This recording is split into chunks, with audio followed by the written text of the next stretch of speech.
இன்னைக்கு நம்ம தக்காளி தொக்கு தான் பார்க்க போகிறோம்.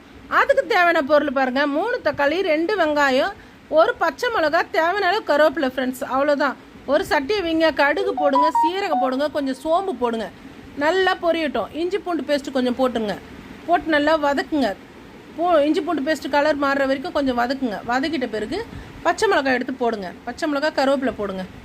போட்டு நல்லா வதங்க. நான் ஏன் கரண்டி மூடி வைக்கிறேன்னா ஃப்ரெண்ட்ஸ், கரண்டி எண்ணெய் செதுறாது. அதுக்காக தான் நான் அந்த எண்ணெயை அப்படியே மூடிடுறேன் நான். பாருங்கள், இல்லைனா எண்ணெய் அப்படியே செதுரும், நம்ம மூஞ்சிலையும் போடும். அது சேஃப்டிக்காக தான் அந்த கரண்டி வச்சு மூடிடுறேன். வெங்காயத்தை போட்டுருங்க. வெங்காயத்தை போட்டு நல்லா வதக்குங்க. நல்லா வதங்குங்க. வதக்கிட்ட பிறகு தக்காளியை போடலாம். ஓகே ஃப்ரெண்ட்ஸ், நீங்கள் இந்த தக்காளி தொக்கு செய்யுங்க. சப்பாத்திக்கு, இட்லி, தோசை எதுக்கு வேணுமோ வச்சு சாப்பிட்லாம். சாப்பாடும் கலக்கலாம். உப்பு தேவையான அளவு போட்டிருக்கேன். நல்லா வதக்கிடுச்சு பாருங்கள். இப்போ நான் தக்காளி கொட்டுறேன். தக்காளியை கொட்டிட்டு நல்லா வதக்குங்க.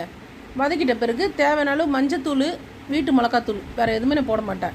பாருங்கள், தேவையான அளவு மஞ்சத்தூள், வீட்டுக்கு மிளகாத்தூள், கொஞ்சம் மஞ்சத்தூள், அவ்வளோதான். கொஞ்சோண்டு தண்ணி ஊற்றுறேன். ஆனால் தண்ணி நான் சுண்ட வச்சுருவேன். சும்மா கொஞ்சோண்டு தண்ணி ஊற்றுறேன், அரை டம்ளர் தண்ணி.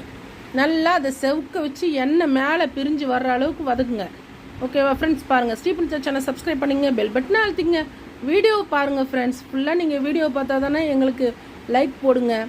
பாருங்கள் எப்படி நான் தக்காளி தொக்கு செஞ்சுட்டேன். என் பொண்ணுக்கு நான் கட்டுறேன். 3 இட்லி, தக்காளி தொக்கு இன்றைக்கி காலையில் டிஃபனுக்கு. ஓகே ஃப்ரெண்ட்ஸ், சாப்பாடுக்கு மீன் குழம்பு சாதம் செய்கிறேன். அதையும் நான் போடுறேன். ஓகே ஃப்ரெண்ட்ஸ், பாருங்கள் எப்படி இருக்குன்னு எங்களுக்கு கமெண்ட் பண்ணுங்கள். நீங்கள் செஞ்சு சாப்பிட்டு பாருங்கள். Thank you friends.